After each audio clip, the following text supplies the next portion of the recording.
Cut ചെയ്ത് edit ചെയ്ത് വന്നപ്പോൾ ആ ചോദിച്ചതില്ല, ഞാൻ ചുമ്മാ കയറി സ്റ്റേജിൽ കയറിയിട്ട് ഞാൻ സിംഗിൾ ആണെന്ന് പറഞ്ഞതായിരുന്നു വീഡിയോയിലുണ്ടായിരുന്നു.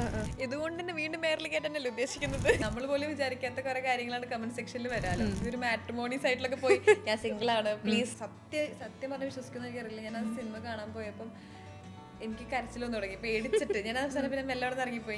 എനിക്ക് പറ്റില്ല, പുറത്ത് പറഞ്ഞാൽ ഞാൻ അതിന്റെ ഡയറക്ടറും പ്രൊഡ്യൂസറും പിന്നെ ഞാൻ മമ്മീനെ ആദ്യം പോയി സോപ്പിടും, മമ്മി പോയി പപ്പനെ സോപ്പിടും. അങ്ങനെയാണ് ഇതൊരു ഓക്കെ ആയിട്ട് കിട്ടിയത്. അയ്യോ പഞ്ചപാവം, ഞാനൊരു പാവമാണ്. ഇല്ല, നമ്മൾ ഭയങ്കര ഒരു ഫ്രണ്ട്ലി ബ്രദർലി സ്പേസ് ആവാനായിട്ടുള്ള. അപ്പം അതുകൊണ്ട് തന്നെ നമുക്ക് എന്തും തുറന്നു പറയാൻ പറ്റുന്ന ഒരു ഫ്രണ്ടാണ്. എന്തെങ്കിലും കാരണം കിട്ടി കഴിഞ്ഞാൽ എന്നെ എയറിൽ കയറ്റാന്നുള്ളത് അവന്റെ മെയിൻ ഒരു ഹോബിയാണ്.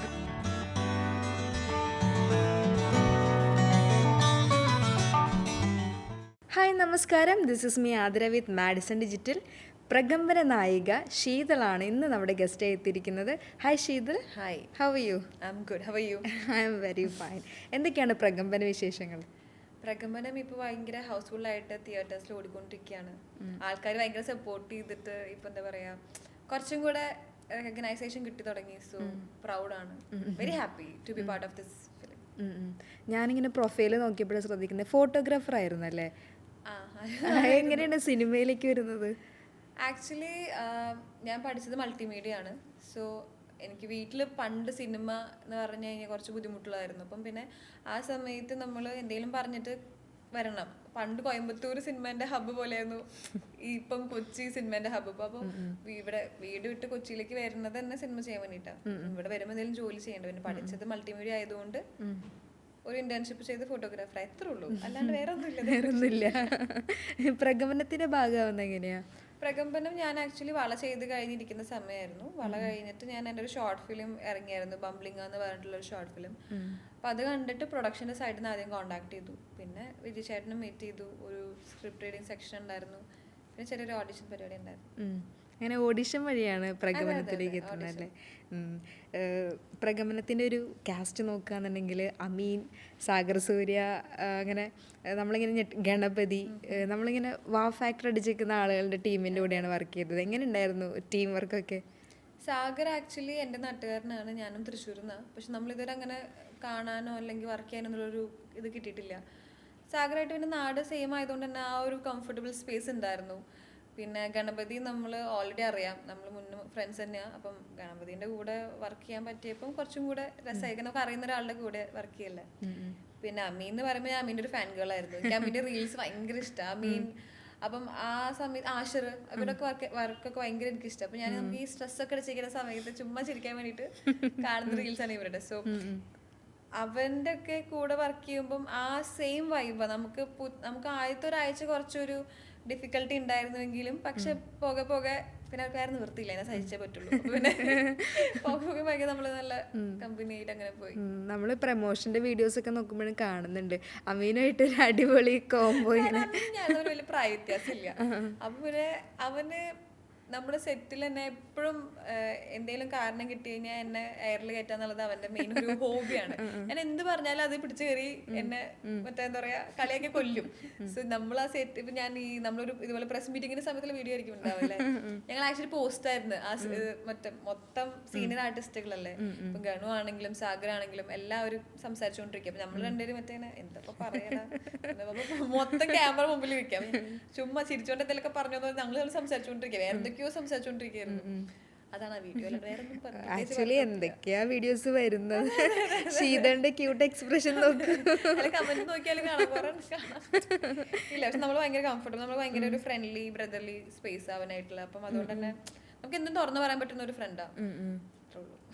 അത്രേ ഉള്ളൂ. നീ അത്രയ്ക്കങ്ങ് വളരണ്ട. പൊതുവെ ഇഷ്ടമാണോ ഹൊറർ സിനിമകളൊക്കെ? എനിക്ക് ഹൊറർ ഫിലിം തീരെ ഇഷ്ടമല്ല. ഞാൻ തിയേറ്ററിൽ പോവും, കാണാൻ വേണ്ടി പോവും. പക്ഷെ പകുതി മുക്കാൽ സമയം ഞാൻ കണ്ണിങ്ങനെ അടച്ചിരിക്കുക. ബിക്കോസ് എനിക്കറിയാം ഇന്ന സ്ഥലത്ത് ഇന്നപ്പോൾ സമയമാകുമ്പോൾ പ്രേതം വരുന്ന എനിക്ക് കൺഫേം അറിയാം. അതുകൊണ്ട് തന്നെ ഞാൻ സിനിമ കാണല് ഇല്ല. പക്ഷെ തിയേറ്ററിൽ പോവും സിനിമ കാണാൻ വേണ്ടിയിട്ട്. ചുമ്മാ വെറുതെ ഓളിടും, ഇതൊക്കെ ഇഷ്ടമാണ്. പക്ഷെ എന്നാലും പ്രകമ്പനത്തിലേക്ക് വരുമ്പം എനിക്ക് തോന്നുന്നു ഹൊററിനെക്കാട്ടും കൂടുതലും പ്രകമ്പനം ഒരു കോമഡി ജോണർ ഫിലിമാണ്. പിന്നെ സ്ക്രിപ്റ്റ് കേട്ട സമയത്ത് കുഴപ്പമില്ല, പേടിക്കാൻ ഉണ്ടെങ്കിലും കൂടുതൽ ഹൈലൈറ്റ് കോമഡിയാ. ഓക്കെ ഫൈൻ, പ്രശ്നമില്ല. ഹൊറർ സിനിമകളൊന്നും അങ്ങനെ മൊത്തത്തിൽ കണ്ടിരിക്കുക അങ്ങനത്തെ ഒരു പരിപാടി ഇല്ല. അപ്പം ഭൂതകാലം എന്നോട് എല്ലാവരും സജസ്റ്റ് ചെയ്തൊരു സിനിമ ഞാൻ ഇതുവരെ കണ്ടിട്ടില്ലെങ്കിൽ പേടി, എനിക്ക് ഉറങ്ങാൻ പറ്റില്ല. പിന്നെ DSR കണ്ടില്ല? കണ്ടത് എനിക്ക് ഓർമ്മയുണ്ട് എങ്ങനെ കണ്ടേന്നുള്ളത്. എനിക്ക് ആദ്യത്തെ ഒരു സീനില്ലേ അത് ഞാൻ ഒട്ടും ഞാൻ സത്യം പറഞ്ഞ് വിശ്വസിക്കുന്ന എനിക്കറിയില്ല. ഞാൻ ആ സിനിമ കാണാൻ പോയപ്പം എനിക്ക് കരച്ചിലൊന്നും തുടങ്ങി പേടിച്ചിട്ട്. ഞാൻ അവസാനം പിന്നെ മെല്ലെ അവിടെ നിന്ന് ഇറങ്ങിപ്പോയി. എനിക്ക് പറ്റില്ല. പക്ഷെ കമ്പാരിറ്റീവ്ലി പണ്ട് എനിക്ക് ഇപ്പോഴും ഓർമ്മയുണ്ട്, ഞാൻ കോഞ്ചറിങ് ഒക്കെ ഇറങ്ങിയ സമയത്ത് ഞങ്ങള് ലാപ്പിൽ ഇരുന്നിട്ട് ഞാൻ എൻ്റെ അനിയനും കൂടെ ഇരുന്ന് കണ്ട്. അന്ന് നൈറ്റ് ഞങ്ങള് ലൈറ്റ് ഒക്കെ ഓൺ ആക്കി പ്രാർത്ഥിച്ചിട്ടൊക്കെ ഡെലിറ്റ് ചെയ്ത് കളഞ്ഞിട്ട് കിടന്ന് ഉറങ്ങി. ഓർമ്മയുണ്ട്. എൻ്റെ അനിയനും അത് സെയിം ആണ്. ഹൊറർ ഫിലിം അങ്ങനെ ഡൈജസ്റ്റ് ആവില്ല പെട്ടെന്ന്. പക്ഷെ കാണണം, പേടിയുണ്ടെങ്കിലും കാണണം. അങ്ങനെയാണല്ലോ. ഇപ്പോൾ വള സിനിമയാണെങ്കിലും തെക്ക് വടക്കൊക്കെ ആണെങ്കിലും മാരീഡ് ആയിട്ടുള്ള ഒരു ക്യാരക്ടറാണ് ചെയ്തേക്കുന്നത്. പ്രഗമനത്തിലേക്ക് വരുമ്പോൾ ആ ഒരു കോളേജ് വൈബൊക്കെ കിട്ടുന്നൊരു കൈൻഡ് ഓഫ് ക്യാരക്ടറാണ്. അപ്പോൾ ഭയങ്കര ഇൻട്രസ്റ്റഡ് ആയിരുന്നു അത് ചെയ്യാനായിട്ട്. ഉറപ്പായിട്ടും ഗോളാണെങ്കിലും തെക്ക് വടക്കാണെങ്കിലും വളയാണെങ്കിലും പ്രഗമനായാലും എല്ലാം ഫേവറേറ്റ് തന്നെയാണ്. പക്ഷെ ഞാൻ എപ്പോഴും പറയും എൻ്റെ ഒരു ഏജിൽ എനിക്കൊരു ക്യാരക്ടർ കിട്ടിയപ്പോൾ സന്തോഷമുണ്ട്. ബിക്കോസ് വളയിൽ ഞാനൊരു മാരീഡ് പേഴ്സൺ ആയിരുന്നു, തെക്ക് വടക്കിലും അങ്ങനെ കുറച്ച് ഏജ്ഡ് ആയിട്ടുള്ള കാറ്റഗറി ആയിരുന്നു. അപ്പം ഇത് അഭിനയിക്കുന്ന സമയത്ത് തിരിച്ചൊരു കോളേജിലേക്ക് പോയൊരു ഫീൽ ആയിരുന്നു. എല്ലാവരും ഒരേ പ്രായക്കാരല്ലേ, അപ്പം കോളേജ് മൂഡായിരുന്നു മൊത്തത്തിൽ. നമുക്കൊരു സെറ്റ് ആണ് എന്നുള്ളൊരു, അല്ലെങ്കിൽ ഫിലിം ലൊക്കേഷൻ ആണെന്നുള്ളൊരു ഇതൊന്നും ഉണ്ടായിരുന്നില്ല. നമ്മളൊരു കോളേജിൽ പോകുന്നു, രാവിലെ ആവുന്നു, സ്കൂളിൽ വരുന്നു, സ്കൂൾ ബസ് വരുന്നു, കയറി പോകുന്നു, ആ ഒരു വൈബായിരുന്നു. ഇപ്പോൾ വളയിലെ ക്യാരക്ടർ നോക്കുമ്പോൾ കുറച്ച് പിടിവാശിക്കാരിയാണല്ലോ. ആ ജ്വല്ലറി സീനൊക്കെ വരുമ്പോൾ അത് എൻ്റെ ഫീലിങ്സ് എന്താണെന്ന് മനസ്സിലാക്കാഞ്ഞിട്ടുണ്ടെന്നൊക്കെ പറയുന്നൊരു സാധനം നമുക്ക് എക്സാക്റ്റ് ഒരു ടിപ്പിക്കൽ മല്ലു ഗേളിനെ അവിടെ കാണാൻ പറ്റുന്നുണ്ട്. ബേസിക്കലി ഇങ്ങനെ പിടിവാശിക്കാരിയാണോ? അയ്യോ പഞ്ചപാവം. ഞാനൊരു പാവമാണ്. പിടിവാശിയൊന്നുമില്ല, അങ്ങനത്തെ ഇതൊന്നുമില്ല. എന്തായാലും വിശാലാക്ഷിന് അത്ര പിടിവാശിരിക്കില്ല. പക്ഷെ ക്യാരക്ടർ അത് അതുപോലെ കൊണ്ടുവരാനായിട്ട് പറ്റിയിട്ടുണ്ട്. ഭയങ്കര കുറെ പേര് പറഞ്ഞു ഇതുപോലത്തെ ഭാര്യൊന്നും കിട്ടില്ല എന്ന് പറഞ്ഞായിരുന്നു. അതൊരു കോംപ്ലിമെന്റ് ആയിട്ട് ഞാൻ കാണുന്നുള്ളൂ. ബിക്കോസ് ആ ഒരു ക്യാരക്ടർ അതിന് ആവശ്യമാണ്. ആ ഒരു കുറച്ച് പിടിവാശി കുശുംബസൂയൊക്കെ ഉള്ള ഒരു ക്യാരക്ടർ. ആസ് ആൻ ആക്ട്രസ് അത് വിജയാണല്ലോ അല്ലേ, ഇത് അങ്ങനെ തന്നെ പോർട്രേ ചെയ്യാൻ പറ്റിയെന്നൊക്കെ പറയുന്നത്. ധ്യാൻ ചേട്ടനുമായിട്ടാണ് വർക്ക് ചെയ്തത്. എങ്ങനെ ഉണ്ടായിരുന്നു ധ്യാൻ ചേട്ടനായിട്ടുള്ള ഒരു? ധ്യാൻ ചേട്ടനായിട്ട് എനിക്ക് കോമ്പിനേഷൻ സീൻ ഇല്ലായിരുന്നു.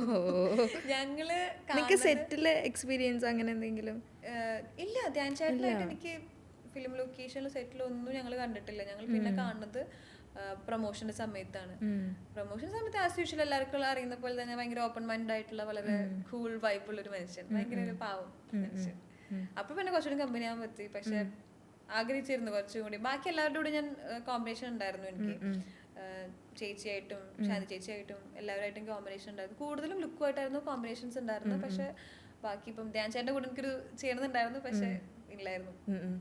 ലുക്മാൻ എന്നൊക്കെ പറയുമ്പോൾ വളരെ ടാലൻ്റ് ആയിട്ടുള്ള ഒരു ആക്ടറാണല്ലോ. അപ്പോൾ ആ ഒരു കോമ്പിനേഷൻ വർക്കും കാര്യങ്ങളൊക്കെ എങ്ങനെ ഉണ്ടായിരുന്നു? എനിക്ക് തോന്നുന്നു നമ്മള് ഷൂട്ടിങ്ങിന്റെ സമയത്താണ് ആദ്യമായിട്ട് കാണുന്നത്. നമുക്കതിന് മുന്നേ നമുക്കൊരു വർക്ക്ഷോപ്പ് പോലൊക്കെ വെക്കാന്ന് പറഞ്ഞായിരുന്നു. പക്ഷെ അത് പോസിബിൾ ആയില്ല. പക്ഷെ വെരി കംഫർട്ടബിൾ ആണ്.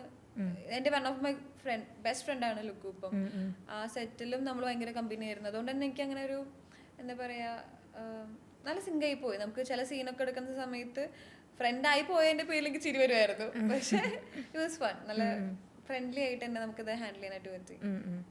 വളരെ ചുരുക്കം സമയത്ത് നമുക്ക് അങ്ങനത്തെ ആൾക്കാരെ കിട്ടുള്ളൂ, ഭയങ്കര കമ്പനി ആവാനും ഫ്രണ്ട്ലി ആവാനും ഒക്കെ. പക്ഷെ ചിലവരൊക്കെ വർക്ക് കഴിഞ്ഞാൽ വർക്ക് കഴിഞ്ഞു. പക്ഷെ അങ്ങനെ നമ്മൾക്ക് ആ ഒരു വൈബ് നമുക്ക് കിട്ടുന്ന നമ്മൾ തിരിച്ചു കൊടുക്കുന്നത്. അപ്പം ആ ഒരു രീതിയിൽ ഇത് സിനിമയിൽ ഇങ്ങനെ വർക്ക് ചെയ്യുന്ന സമയത്തെ ഇപ്പോൾ നേരത്തെ പറഞ്ഞല്ലോ ഫോട്ടോഗ്രാഫി ആയിരുന്നു ഫീൽഡ് എന്നൊക്കെ. അപ്പോൾ ഇങ്ങനെ ആ ഒരു എന്തൂസിയാസം എപ്പോഴും വർക്ക് ആവാറുണ്ടോ? ഒരു ഫോട്ടോഗ്രാഫി ബാക്ക്ഗ്രൗണ്ടും കൂടി ഉള്ളത് കൊണ്ട് തന്നെ ഫ്രെയിംസിനെ കുറിച്ചിട്ടാണെങ്കിലും ഒക്കെ ഒരു അമിത താല്പര്യം പ്രകടിപ്പിക്കുക അങ്ങനത്തെ പരിപാടികളൊക്കെ ഉണ്ടോ? ഇല്ല. അല്ല, ഫോട്ടോഗ്രാഫി ഞാൻ പഠിച്ചതുമായി ബന്ധപ്പെട്ട് നോക്കുവാണെങ്കിൽ ഇത് മാത്രമേ എനിക്ക് അറിയുള്ളൂ. ഫോട്ടോഗ്രാഫി എനിക്ക് പാഷൻ ആയിട്ടുള്ള ഒരു സംഭവം തന്നെ, ഒരു ഹോബി ആയിട്ട് എടുക്കാനായിട്ട് എനിക്ക് ഇഷ്ടമായിരുന്നു. പ്രൊഫഷൻ ആയിട്ട് എടുക്കാൻ എനിക്ക് താല്പര്യമുള്ള ഒരു ഫീൽഡ് അല്ല ഫോട്ടോഗ്രാഫി. അപ്പം എനിക്ക് വേറെ ഒരു ഫോട്ടോ എടുത്ത് കൊടുക്കുക, അല്ലെങ്കിൽ ഒരു മൊമെന്റ് ക്യാപ്ചർ ചെയ്യുക, അതൊക്കെ എനിക്ക് ഇഷ്ടം. അപ്പൊ എനിക്ക് ഫ്രെയിംസ് എനിക്ക് അറിയാം എങ്ങനെയാണ് എന്നുള്ളത്. പക്ഷെ ഐ ഡോണ്ട് തിങ്ക് സോ അത് എത്രത്തോളം ഇപ്പൊ ഫോട്ടോഷൂട്ടൊക്കെ ചെയ്യുന്ന സമയത്ത് എനിക്കറിയാം പറ്റുമായിരിക്കും.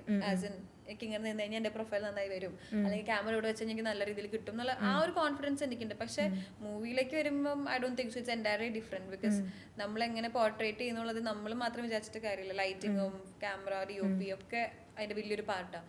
അതെനിക്ക് വലിയ വിവരം എനിക്ക് അതിനെ പറ്റിയിട്ടില്ല. അത് അവരെനിക്ക് പറഞ്ഞു തരണം, ഇവിടെ പോയി നിൽക്ക്, ഇവിടെ പോകുന്ന നല്ല കിട്ടുള്ളൂ എന്നൊക്കെ പറഞ്ഞു തരണം. ഇതൊന്ന് വളയന്റെ സെറ്റിലും അതുപോലെ എൻ്റെ അടുത്ത് കുറെ വട്ടം പറഞ്ഞിട്ടുണ്ട് ഇങ്ങനെ അവിടെ നിന്ന് കഴിഞ്ഞാൽ ചിലപ്പോൾ ഭംഗിയിൽ വരണമെന്നില്ല കേട്ടോ, കുറച്ച് നീങ്ങി നിന്നോന്ന് പറയും. ഓക്കെ ശരി. പിന്നെയാണ് അവർ അറിയണത് ഫോട്ടോഗ്രാഫർ ആയിരുന്നു. അപ്പോൾ എന്നോട് ചോദിക്കും ഫോട്ടോഗ്രാഫർ ആയിട്ടൊന്നും അറിയില്ലേ ചേട്ടാ? അത് എന്താണെന്ന് വെച്ച് കഴിഞ്ഞാൽ ചുമ്മാ വഴിക്ക് കൂടെ പോയപ്പോൾ ഫോട്ടോഗ്രാഫർ ആയ ആളാണ്, ഫോട്ടോഗ്രാഫി ഫാഷനായിട്ട് പോയ ഒരാളല്ല. അപ്പോൾ സിനിമ, അതായത് സിനിമ ലക്ഷ്യമാക്കിയാണ് ഈ ഒരു ഫോട്ടോഗ്രാഫിയിലേക്കാണെങ്കിലും വരുന്നതും.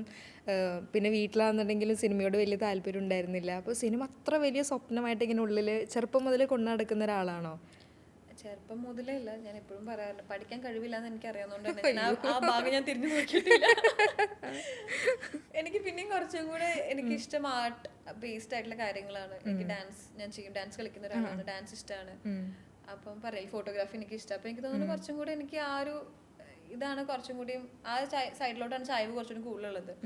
പിന്നെ ഒബ്വിയസ്ലി സിനിമയിൽ അഭിനയിക്കണമെന്ന് ചെറുപ്പം മുതൽ ആഗ്രഹം ഉണ്ടെങ്കിലും ഞാൻ അങ്ങനെ അതിന് വേണ്ടി ഭയങ്കരമായിട്ട് ഹാർഡ് വർക്ക് ഒന്നും ആ സമയത്ത് ചെയ്തിട്ടില്ല. ഞാൻ 10th എൻ്റെ ആദ്യത്തെ ഓഡിഷൻ ഞാൻ കൊടുക്കുന്നത്. അതിൻ്റെ സ്കൂളിൽ ഒരു ഓഡിഷൻ ടീം ഫിലിം ക്രൂ വന്നപ്പോഴാണ് എൻ്റെ ആദ്യത്തെ ഒരു ഓഡിഷൻ ഞാൻ അവിടെ കൊടുക്കുന്നത്. അതിന് ശേഷം പിന്നെ കോളേജ് പഠിക്കുന്ന സമയത്താണ് ഓഡിഷൻസ് കൊടുത്തോണ്ടിരുന്നത്. അപ്പം കൊച്ചിലെ മുതലൊന്നുമല്ല, എന്നാലും ഇഷ്ടമായിരുന്നു ഫിലിം ചെയ്യാ.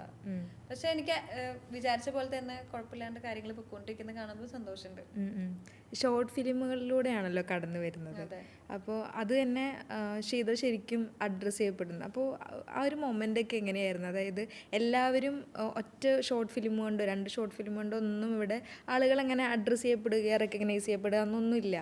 ഷീതനെ സംബന്ധിച്ച് ആ കാര്യത്തിൽ ഒരു ആളുകളുടെ ഒരു വാം വെൽക്കം കിട്ടിയ ഒരാളാണ്. അതിൽ ഞാൻ ഫോർ എവർ ഗ്രേറ്റ്ഫുൾ. ബിക്കോസ് ബംബ്ലിങ്ങയ്ക്ക് മുൻപും ഞാൻ ഷോർട്ട് ഫിലിം ചെയ്തിട്ടുണ്ട്, 1-2 ഷോർട്ട് ഫിലിം ചെയ്തിട്ടുണ്ട്. ബംബ്ലിങ് ചെയ്യുന്ന സമയത്ത് എന്താ പറയാ, ഞാൻ അത്ര പ്രതീക്ഷിച്ചിട്ടില്ല ആ ഒരു വർക്ക് ഇത്രയും ആൾക്കാരെ ഏറ്റെടുക്കും എന്നുള്ളതും അതിൽ നിന്ന് എനിക്ക് ഭയങ്കര റീച്ച് കിട്ടും എന്നുള്ളതും ഞാൻ ഒട്ടും പ്രതീക്ഷിച്ചിട്ടില്ല. പക്ഷെ ഇപ്പം എനിക്ക് തോന്നുന്നു ഞാൻ ചെയ്ത സിനിമകളിൽ വെച്ച് നോക്കുമ്പോൾ ബംബ്ലിങ് കണ്ടിട്ടാണ് ഏറ്റവും കൂടുതൽ ആൾക്കാർ എന്നെ റെക്കഗ്നൈസ് ചെയ്തിട്ടുള്ളത്. ഞാൻ പുറത്തേക്ക് പോകുമ്പോഴാണെങ്കിലും ആ ഒരു ക്യാരക്ടറിനെ പ്ലേസ് ചെയ്ത് ഭാഗ്യ എന്നുള്ളൊരു ക്യാരക്ടറാണ് അതിൽ പ്ലേ ചെയ്തിട്ടുണ്ടായിരുന്നത്. അത് ഭയങ്കരമായിട്ട് ഇപ്പൊ കൂടെ ഇന്ന് മോർണിംഗ് കൂടെ അതിന്റെ റീൽ കട്ട് എടുത്തിട്ട് ആൾക്കാർ റീൽസ് ഇട്ടിട്ടുണ്ട്, ടാഗ് വരുന്നുണ്ട്. അപ്പം അത് കാണുമ്പോൾ ഇപ്പൊ ഇറങ്ങിയിട്ട് 1 വർഷം ആയി ബംബ്ലിങ്. അപ്പോൾ അത് കണ്ട് എനിക്ക് കുറെ വർക്ക് ഇപ്പം സിനിമയാണെങ്കിലും എനിക്ക് വന്നിട്ടുണ്ട്. സോ അതിൽ ഫോർ എവർ നാജോസ് ഡയറക്ടറിനോട് ഞാൻ കടപ്പെട്ടിരിക്കുന്നു.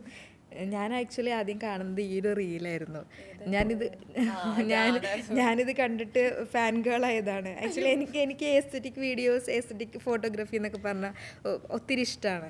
അപ്പോൾ ഇതൊക്കെ ആക്ച്വലി ഓൺ ഐഡിയാസ് ആണോ ഇരുന്ന് പ്ലാൻ ചെയ്ത് ഇങ്ങനെ ഹോംവർക്ക് ചെയ്തിട്ടൊക്കെ ചെയ്യുന്നത്? ഞാൻ ആക്ച്വലി ഫോട്ടോഷൂട്ട് ചെയ്യാൻ ഏറ്റവും മടിയുള്ള ആളാണ്. എനിക്ക് സാരി എടുക്കുന്നത് തീരെ ഇഷ്ടമല്ല. എന്റെ കംഫർട്ടബിൾ ക്ലോത്ത് എന്ന് പറയുന്നത് ഇത് ഈ ടീഷർട്ടും പാൻസും ആണ്. ഇതിലാണ് ഞാൻ ഏറ്റവും കംഫർട്ടബിൾ. അപ്പൊ എനിക്ക് സാരി എടുക്കുന്നത് വലിയ താല്പര്യമുള്ള ഒരു പരിപാടിയേ അല്ല.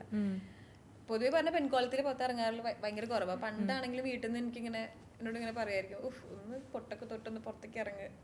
അപ്പം ഒരു ഓഡീഷന് ഇപ്പം ഏതാന്ന് പറയുന്നില്ല, പക്ഷെ it was like a big ഒരു ഫിലിമിന്റെ ഒരു ഓഡീഷൻ ആയിരുന്നു. അപ്പം ഓഡീഷന് പോയ സമയത്ത് ചെന്നൈയിലായിരുന്നു എൻ്റെ ഓഡീഷൻ. അപ്പം ഓഡീഷന് പോയ സമയത്ത് ഇതുപോലെ ഡയറക്ടറിനെ മീറ്റ് ചെയ്തു. ഡയറക്ടർ ഇങ്ങനെ പ്രൊഫൈലിൽ ഫോട്ടോസ് കാണിച്ചു തരാൻ പറഞ്ഞു. പോലെ സാരി എടുത്തിട്ടുള്ള വല്ല ഫോട്ടോസ് ഉണ്ടോ എന്ന് ചോദിച്ചു. എന്റെ പ്രൊഫൈലിൽ സാരി എടുത്ത ഒരു ഫോട്ടോ ഇല്ല. അയ്യോ അപ്പൊ അന്ന് മുതലാണ് പ്ലാൻ ചെയ്തത് എന്തെങ്കിലുമൊക്കെ പ്രൊഫൈലില് കാണിക്കണല്ലോ എന്ന് വിചാരിച്ച് കഷ്ടപ്പെട്ട് ബുദ്ധിമുട്ടി താല്പര്യമില്ലാണ്ട് പോയി എടുത്ത ഷൂട്ടാണ് പറ്റിയ. ആക്ച്വലി അത് നല്ല ഭംഗിയുള്ളൊരു അതിൻ്റെ സാരീസിനെ കുറിച്ച്, ഇപ്പോൾ സാരീനെ കുറിച്ച് കൂടുതൽ നോളജ് ഇല്ലാത്ത ഒരാളാണെന്നാണ് പറയുന്നത്. പക്ഷെ ആ സമയത്ത് ട്രെൻഡിങ് ആയിട്ടുള്ളൊരു ഗ്രീൻ കളറൊക്കെ ചൂസ് ചെയ്തിട്ടാണ് ചെയ്യുന്നത്. ഇല്ല, അതൊക്കെ ഫോട്ടോഗ്രാഫറിന്റെ സൗരവ് എന്ന് പറഞ്ഞ ഫോട്ടോഗ്രാഫർ അവന്റെ കഴിവാണ്.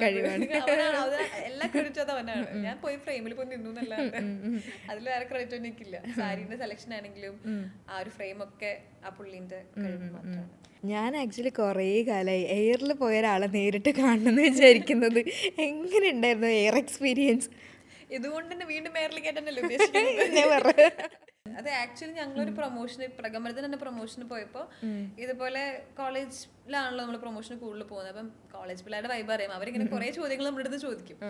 അതിനിടയിൽ ഒരാൾ ചോദിച്ച ചോദ്യമാണ് സിംഗിൾ ആണോ എന്നുള്ള ചോദ്യം. അപ്പൊ ഞാൻ ഓക്കെ മൈക്ക് പിടിച്ചത് ഓക്കെ സിംഗിൾ ആണ് എന്നുള്ള പറഞ്ഞു.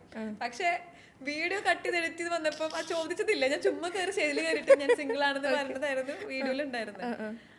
അതിന്റെ താഴെ വന്ന കമന്റ് എനിക്ക് ഇപ്പം ലൈക്ക് യുനോ ഡൈജസ്റ്റിംഗ് അല്ല, ബിക്കോസ് നമ്മൾ പോലും വിചാരിക്കാത്ത കുറെ കാര്യങ്ങളാണ് കമന്റ് സെക്ഷനിൽ വരാലോ. സോ ഇറ്റ്സ് ലൈക്ക് അപ്പം പിന്നെ ഞാൻ ഓക്കെ ഫൈൻ അങ്ങനെ തന്നെ കടന്നോട്ടെ. നമുക്ക് ഒരാളുടെ ചിന്താഗതി കാര്യങ്ങളൊന്നും പിടിച്ചു വെക്കാൻ പറ്റില്ല. പറയാനുള്ളവർ പറയും, ബട്ട് നമുക്കറിയാനുള്ള reality. But the thing is ഈ വീഡിയോ ഇറങ്ങിയതിന് ശേഷം എനിക്ക് എന്റെ ക്ലോസ് ആയിട്ടുള്ള ആൾക്കാർ ഷെയർ ചെയ്തിട്ട് ചോദിക്കാൻ, നീ എന്തിനാ വെറുതെ സ്റ്റേജിൽ കയറിയിട്ട് ഞാൻ സിംഗിൾ ആണെന്ന് പറഞ്ഞുകൊണ്ടിരിക്കുന്നത്, നിങ്ങൾക്ക് തോന്നുന്നുണ്ടോ ഞാൻ വെറുതെ കയറി അങ്ങനെ പറയുന്നുള്ളത്? ഇതൊരു മാട്രിമോണി സൈറ്റിലൊക്കെ പോയി ഞാൻ സിംഗിൾ ആണ് പ്ലീസ് എനിക്കൊരു പ്രൊഫൈൽ തരൂ എന്ന് പറയുന്ന പോലെ അല്ലല്ലോ. ജസ്റ്റ് കോളേജിൽ പോകുമ്പോൾ പിള്ളേർ നമ്മളോട് ചോദിച്ചുകൊണ്ടിരിക്കും, നമ്മൾ അവരെ എൻഗേജിങ് ആക്കി ഇരുത്താ അല്ലെങ്കിൽ പ്രൊമോഷന്റെ ഭാഗമായിട്ട് അവർക്കൊരു ഓളം കൊടുക്കുക എന്നുള്ളത് മാത്രമേ നമ്മുടെ മൈൻഡിൽ വരുത്തുള്ളൂ. മികച്ച എക്സ്പീരിയൻസ് ആയിരുന്നല്ലേ?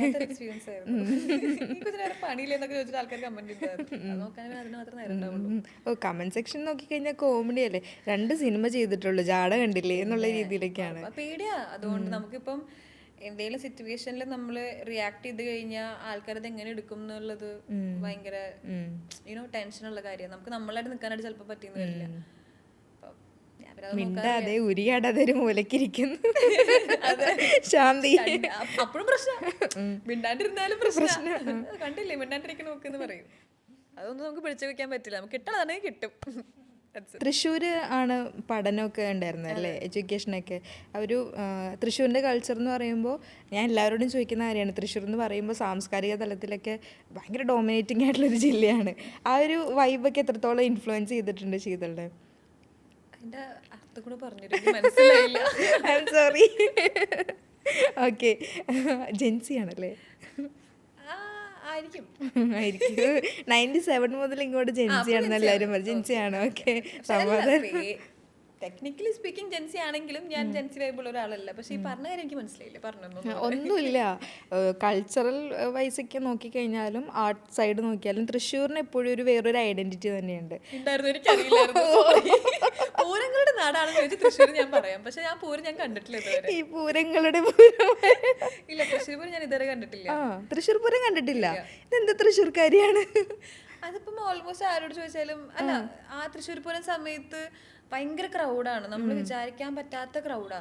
എവിടെ നിന്നൊക്കെ ആൾക്കാർ വരുന്നത്. അപ്പം അതിന്റെ ഇടയിലേക്ക് പോവാന്നൊക്കെ പറഞ്ഞു കഴിഞ്ഞാൽ ഇറ്റ്സ് വെരി ഡിഫിക്കൽട്ട്. അപ്പം പാരന്റ്സ് വിടാറില്ല, അതാണ് മെയിൻ കാരണം. കാരണം അത് സേഫ് അല്ലാത്തത് കൊണ്ട്. ചില സമയത്ത് ഇത്രയും തിരക്കിന്റെ ഇടയിൽ പോവാന്ന് പറഞ്ഞു കഴിഞ്ഞാൽ അവർക്കും കുറച്ച് ടെൻഷൻ ഉള്ളത് കൊണ്ടാണ് വിടാത്തത്. പക്ഷെ ഐ ഡോണ്ട് തിങ്ക് സോ. ഞാൻ ചോദിച്ച 2-3 പേര് പറഞ്ഞു എൻ്റെ അടുത്ത് പറഞ്ഞു ഞാൻ തൃശ്ശൂർ പൂരത്തിന് പോയിട്ടില്ല എന്നുള്ളത്. അല്ലെങ്കിലും അങ്ങനെയാണല്ലോ, മുറ്റത്തെ മുല്ല എപ്പോഴെങ്കിലും ഒരു വട്ടം പോണമെന്നുണ്ട്. ഇപ്പോൾ തൃശ്ശൂർക്കാരൻ സാഗറുമായിട്ട് വർക്ക് ചെയ്തല്ലോ, അപ്പൊ നിങ്ങൾ തമ്മിൽ എങ്ങനെ തൃശ്ശൂർ വൈബിലൊരു സംസാരവും പരിപാടികളൊക്കെ ഉണ്ടായിരുന്നു സെറ്റിൽ? എൻ്റെ അടുത്ത് എല്ലാവരും പറയുന്ന ഒരു കാര്യമാണ് ഈ സ്ലാങ് മാറ്റി പിടിക്കുന്നുള്ളത്. പക്ഷെ എന്ത് ചെയ്യാൻ പറ്റും, ഞാൻ തൃശ്ശൂരിൽ ജനിച്ചു പോയി, എനിക്ക് ആ സ്ലാങ് ഉണ്ട്. പക്ഷെ ഞാൻ സെറ്റിലേക്ക് വന്ന സമയത്ത് കൊച്ചിയിലേക്ക് വന്നപ്പോ കൊച്ചിയിൽ വന്നവരില്ല, ഇവിടെ കൊച്ചിക്കാരില്ല. ആക്ച്വലി എന്റെ ഫ്രണ്ട്സ് തൃശ്ശൂരിൽ നിന്നുള്ളവരൊക്കെ ഇതേ ഇവിടെ കൊച്ചിയിൽ വന്നിട്ടുണ്ട്. അത് കഴിഞ്ഞ് ഞാൻ സെറ്റ് അഭിനയിക്കാൻ പോകുമ്പോ അവിടെ സാഗരതേ തൃശ്ശൂരിന്ന്. അപ്പം ഈ തൃശ്ശൂർ മയം എപ്പോഴും ഉണ്ട്. ജെൻസി കുട്ടികളൊക്കെ സിനിമയിലേക്ക് വരാൻ വേണ്ടി കാത്തിരിക്കുന്നവരൊക്കെ ഉണ്ടാവുമല്ലോ, അപ്പോൾ അവരോടൊക്കെ ആസ് എ ജെൻസി എന്നുള്ള നിലയിൽ എന്താണ് ഒരു ഉപദേശം കൊടുക്കാനുള്ളത്? നോട്ട് ആസ് എ ജെൻസി, ഇപ്പം ജെൻസി കിഡ്സിന് മാത്രമല്ല, എനിക്ക് തോന്നുന്നു ഞാനൊരു ഓഡീഷന് പോയപ്പോൾ ഷീ വാസ് 65 years old, ഒരു അമ്മച്ചിയാ. പുള്ളിക്കാരത്തി വർഷങ്ങളായിട്ട് ഓഡിഷൻ കൊടുക്കുക, ആസ് എൻ പണ്ട് മുതലേ സിനിമയിൽ വരണമെന്നും ആഗ്രഹിക്കുന്ന ഒരു അമ്മച്ചിയാ. പക്ഷെ എന്താ പറയുക, ഞാൻ അതുപോലെ കുറെ പേരെ ഞാൻ കണ്ടിട്ടുണ്ട്. അപ്പം സിനിമ ചിലരുടെ ഭയങ്കര ഒരു പാഷനായിട്ടുള്ള ഒരു കാര്യം. അത് നമ്മൾ ഇങ്ങനെ ഒരു പോയിന്റ് കഴിഞ്ഞ് നമ്മളത് ഗീവ് അപ്പ് ചെയ്യാമെന്ന് വിചാരിച്ചു കഴിഞ്ഞാൽ ചിലപ്പോൾ നടക്കണമെന്നില്ല. ഡെഫിനറ്റ്ലി ഇതിൽ ഫെയിലിയേഴ്സ് ഭയങ്കര കൂടുതലാണ്. നമ്മൾ കുറെയൊക്കെ പ്രാർത്ഥനയും കുറെയൊക്കെ ലക്കിന്റെയാണ് സിനിമ എന്ന് പറയുന്നത്. ഭാഗ്യം പോലെ ഇരിക്കും. ഇന്നിപ്പം ഞാൻ ഹിറ്റായിട്ട് നിൽക്കുന്നുണ്ടെങ്കിൽ നാളെ ഞാൻ ഇങ്ങനെ ഇരിക്കണമെന്ന് ഒരു നിർബന്ധമില്ല. അപ്പം നെവർ ഗീവ് അപ്പ് എന്നുള്ളത് മാത്രമേ പറയാനുള്ളൂ. Just keep trying. If you want it, like you have to keep trying it, അത്രേ ഉള്ളൂ.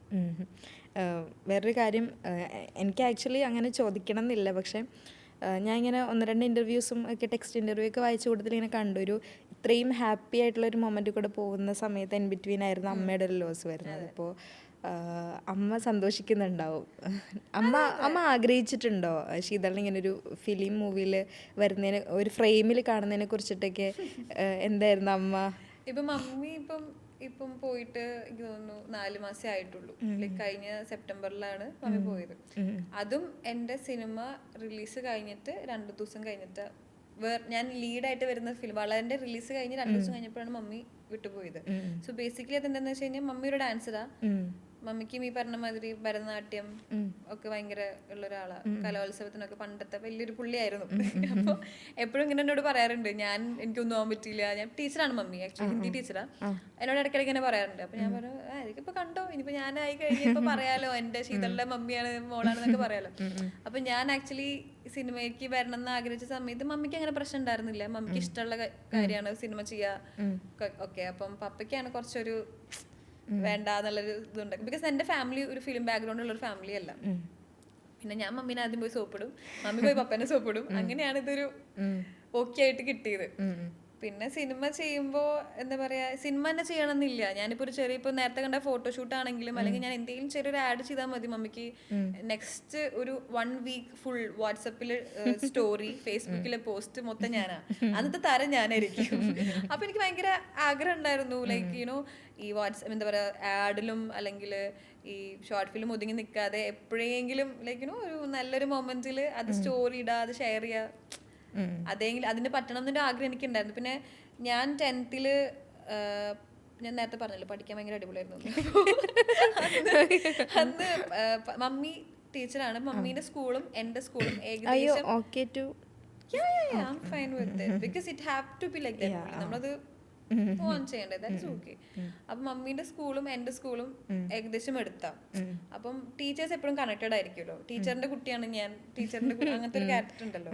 ഞാൻ എക്സാം ഒക്കെ കഴിഞ്ഞ് കഴിഞ്ഞാൽ എനിക്ക് ഫോർ എക്സാമ്പിൾ 50-ൽ 3 മാർക്കെങ്കിൽ ഞാൻ 3ന്റെ അപ്പുറത്ത് 5 കൊണ്ടുപോയിടും. അങ്ങനെ 35 ആക്കും. ഇതായിരുന്നു എന്റെ കള്ളത്തരം. അപ്പൊ എപ്പോഴും ഞാനിങ്ങനെ വീട്ടില് ഇങ്ങനെ മാർക്ക് കൊണ്ട് കൊടുക്കും. മമ്മി നോക്കുന്നില്ല, എടുത്തു വെക്കും. ഒരു ദിവസം മമ്മി ഇങ്ങനെ മാർക്ക് ചെക്ക് ചെയ്യാൻ വേണ്ടിട്ട് ചോദിച്ചു. അപ്പൊ ഞാൻ പറഞ്ഞു, അതെ എനിക്ക് കുറച്ചുകൂടി മാർക്ക് കിട്ടാനുണ്ട്, സോ ടീച്ചർ ഇത് കൊണ്ടുപോയിക്കാന്ന് പറഞ്ഞു, മാത്സ് കൊണ്ടുപോയിക്കാന്ന് പറഞ്ഞു. പിന്നെ അതങ്ങനെ പോയി. മമ്മിയുടെ കാര്യം വിട്ടു മറന്നു. മമ്മിയുടെ തിരക്കുകളിൽ മമ്മി മറന്നുപോയി. അപ്പോൾ സ്കൂൾ വിട്ട് കഴിഞ്ഞ് മമ്മിയുടെ സ്കൂളിലേക്ക് പോയപ്പോ അവിടുത്തെ HM ഒരു മാത്സ് ടീച്ചറാണ്. പുള്ളിയും എന്റെ ടീച്ചറും മറ്റേ ഒരു ക്ലസ്റ്റർ എന്ന് പറഞ്ഞ പരിപാടി അതിൽ വെച്ച് കണ്ടുമുട്ടി. അത് ഡിസ്കസ് ചെയ്തിട്ടുണ്ട്. ഇത് എനിക്കറിയില്ല. ഞാൻ സ്റ്റാഫ് റൂമിൽ ആസ് യൂഷ്വൽ നോർമലി പോയിരിക്കുക, മമ്മീന്റെ സ്റ്റാഫ് റൂമില്. അപ്പോൾ മാഷ് വന്നിട്ട് എൻ്റെ അടുത്ത് ചോദിച്ചു, എന്താ എക്സാം എങ്ങനെ ഉണ്ടായിരുന്നു? ഞാൻ അടിപൊളി, നൈസായിട്ട് പോയി, കുഴപ്പമില്ല. മാർക്കൊക്കെ എങ്ങനെയുണ്ട്? മമ്മി എന്ത് പറഞ്ഞു, മാർക്ക് വലിയ മാർക്കില്ല, പക്ഷെ എന്നാലും 35 മാർക്കുണ്ട്, തോറ്റിട്ടില്ല, 35 മാർക്ക് ഉണ്ടെന്ന് പറഞ്ഞു. 35 മാർക്ക് എന്ന് പറഞ്ഞാൽ എന്നെ സംബന്ധിച്ച് വലിയ കാര്യം. മമ്മിക്ക് 35 മാർക്കുണ്ട്. മമ്മി അത് പറഞ്ഞപ്പോ പെട്ട് പണ്ടോരം അങ്ങനെ അത് കയ്യോടെ ഇങ്ങനെ പിടിച്ച് 35 3 മാർക്കേ ഉള്ളൂ, അതിനപ്പുറത്ത് 5 കൊണ്ടുവന്നിട്ടിട്ട് 35 ആക്കിയതാന്ന് ഫുൾ പറഞ്ഞു. നെക്സ്റ്റ് ഡേ എനിക്ക് PTA മീറ്റിംഗാ. അതും ഞാൻ പറഞ്ഞിട്ടുണ്ടായിരുന്നില്ല, അതും അവിടുന്ന് പൊക്കി. അപ്പൊ നോർമലി ഇപ്പം ടീച്ചർ ആയതുകൊണ്ട് തന്നെ രാവിലെ ആണല്ലോ PTA മീറ്റിങ്ങിന് പാരന്റ്സ് വരാം. അപ്പൊ മമ്മിക്ക് സ്കൂൾ ഉള്ളതുകൊണ്ട് മമ്മിക്ക് രാവിലെ വരാൻ പറ്റില്ല. അപ്പൊ എന്താ, എല്ലാ പരിപാടികളും കഴിഞ്ഞ് ടീച്ചേഴ്സ് ഫ്രീ ആയിട്ടിരിക്കുന്ന സമയത്തായിരിക്കും മമ്മി വരുന്നുണ്ടാവും. അപ്പൊ പിന്നെ എക്സ്കേപ്പ് ആയി പോകാനും പറ്റില്ല. എല്ലാ ടീച്ചേഴ്സും കൊടുത്ത് ഇങ്ങനെ വന്നിട്ട് ഇങ്ങനെ കോർണർ ചെയ്യും. അങ്ങനെ ഞാൻ പെട്ടുപോയി. കുറെ വർഷങ്ങൾ അങ്ങനെയാണ് പറ്റിച്ചോണ്ടിരുന്നത്. 4 കിട്ടും, 4-പ്പുറത്ത് 1 41 ആക്കും. അങ്ങനെയാണ് ഞാൻ എക്സ്കേപ്പ് ആയി പോയിക്കൊണ്ടിരുന്നത്. ഇത് കൈയോടെ പിടിച്ച് പിന്നെ ഭയങ്കര സീനായി. മൊത്തത്തില് എന്താ പറയാ, മമ്മി ഇങ്ങനെ കരഞ്ഞ സിറ്റുവേഷൻ ഉണ്ടായിട്ടുണ്ട്. അപ്പം അന്ന് എനിക്ക് ഭയങ്കര ഒരു ഇതുണ്ടായിരുന്നു, ദൈവമേ എന്തായാലും പഠിച്ചിട്ട് മമ്മിനെ പ്രൗഡാക്കിക്കാൻ എന്നെ കൊണ്ട് കഴിയില്ല, എന്തെങ്കിലും ചെയ്തിട്ട് എങ്ങനെയെങ്കിലും ഒന്ന് ഹാപ്പി ആക്കണം എന്നൊരു ആഗ്രഹം ഉണ്ടായിരുന്നു. ബട്ട് ആസ് യൂഷ്വൽ നമ്മൾ പ്ലാൻ ചെയ്ത പോലെ കാര്യങ്ങൾ നടക്കണമെന്നില്ല. ഞാനിപ്പം സിനിമ റിലീസിന്റെ സമയത്ത് എനിക്ക് എന്റെ ഗോളം മാത്രമാണ് മമ്മി തിയേറ്ററിൽ പോയി കണ്ടിട്ടുള്ളൂ. അതിനുശേഷമാണ് മമ്മിക്ക് ഇങ്ങനെ അസുഖം വരുന്നതും അങ്ങനെ തിയേറ്ററിൽ പോയി കാണാൻ പറ്റാത്ത സിറ്റുവേഷൻ ആയി. പിന്നെ ഈ പറഞ്ഞ മാതിരി ഗ്രാജുവലി ഓരോരോ ഡിസീസ് വന്നു തുടങ്ങി. കിഡ്നി ഫെയിലിയർ ആയിരുന്നു. പിന്നെ ഈ പറഞ്ഞ മാതിരി ഞാനപ്പം ഭയങ്കര എനിക്ക് ആഗ്രഹം ഉണ്ടായിരുന്നു, ഞാൻ ലീഡായിട്ട് വരുന്ന ഫിലിമിൽ മമ്മി വന്ന് കാണണം, അല്ലെങ്കിൽ അറ്റ്ലീസ്റ്റ് എന്താ പറയുക ആൾക്കാർ 4 ആൾക്കാർ പറഞ്ഞ് കേൾക്കണമെന്നെങ്കിലും ഉണ്ടായിരുന്നു. പക്ഷെ അത് എനിക്ക് വള ഇറങ്ങിയ സമയത്ത് എൻ്റെ ലൈഫിൽ ഞാൻ ആഗ്രഹിച്ച ഏറ്റവും വലിയൊരു കാര്യമാണ് ഞാൻ നടിയായിട്ടൊരു ഫിലിം വരാമെന്ന് പറഞ്ഞു. പക്ഷെ ടു ബി ഓണസ്റ്റ് എനിക്കത് എൻജോയ് ചെയ്യാനേ പറ്റിയിട്ടില്ല.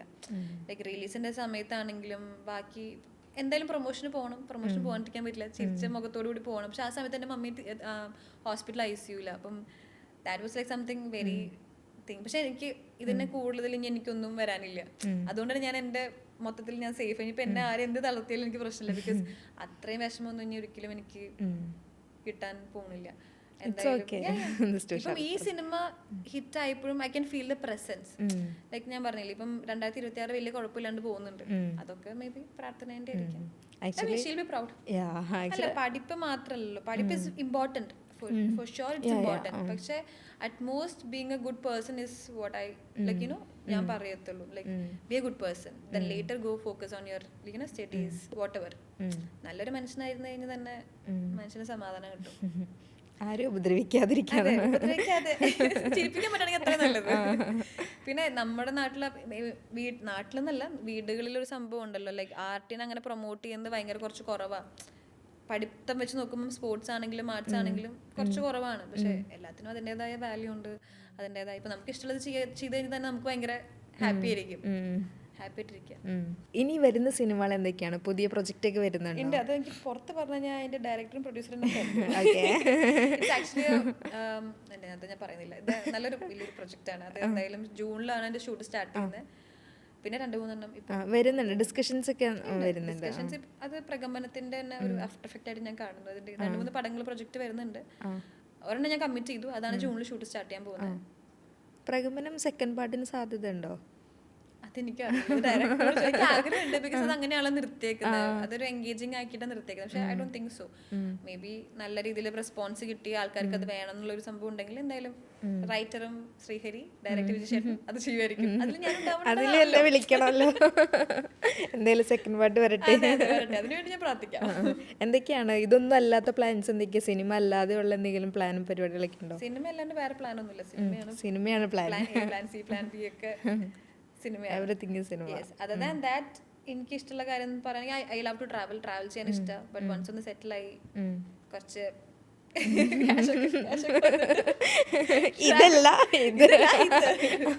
മണി ഒക്കെ ട്രാവൽ ചെയ്യണം. ട്രാവൽ ചെയ്യാനൊക്കെ ഇഷ്ടമാണല്ലോ. ഞാൻ ആക്ച്വലി ഫോട്ടോഗ്രാഫിന്ന് കണ്ടപ്പോൾ ഞാൻ ആദ്യം വിചാരിച്ച അങ്ങനെയായിരുന്നു, ഒത്തിരി ട്രാവൽ ചെയ്ത് അങ്ങനെയൊക്കെ ഫോട്ടോസ് എടുക്കുന്ന ഒരാളെന്നുള്ള രീതിയിലൊക്കെ ആയിരുന്നു. പിന്നെയാണ് മൾട്ടിമീഡിയ റിലേറ്റഡ് ആയിട്ടാണ് കുറച്ചും കൂടി നിൽക്കുന്നത് മനസ്സിലാവുന്നത്. എന്തായാലും ഈ ഒരു എനർജി ഇങ്ങനെ നിലനിർത്തിക്കൊണ്ട് പോകാൻ പറ്റുക എന്ന് പറയുന്നത് യു ആർ ബ്ലെസ്ഡ് ആക്ച്വലി. ഇത് എങ്ങനെയാണ് ഇങ്ങനെ തന്നെ പോകണം? പൊതുവെ തൃശ്ശൂരാരെ കുറിച്ചിട്ട് എല്ലാവരും പറയുന്നതാണ്. എനിക്കും തൃശ്ശൂരാരെ കുറിച്ചിട്ട് തോന്നുന്ന കാര്യമാണ്, നന്നായി സംസാരിക്കുന്ന ആളുകളാണ്, അതിൽ എനർജി കീപ്പ് ചെയ്ത് കൊണ്ടുപോകുന്ന ആളുകളാണെന്നുള്ളത്. ഒറിജിനൽ അല്ല അല്ലടാ, ഇത് സംസാരിക്കാന്ന് പറഞ്ഞാൽ ഞാൻ അങ്ങനെ എല്ലാവരോടും സംസാരിക്കുന്ന ഒരാളല്ല. എനിക്ക് ആ ഒരു കംഫർട്ട് സോൺ കിട്ടി കഴിഞ്ഞാൽ ഞാൻ സംസാരിക്കും.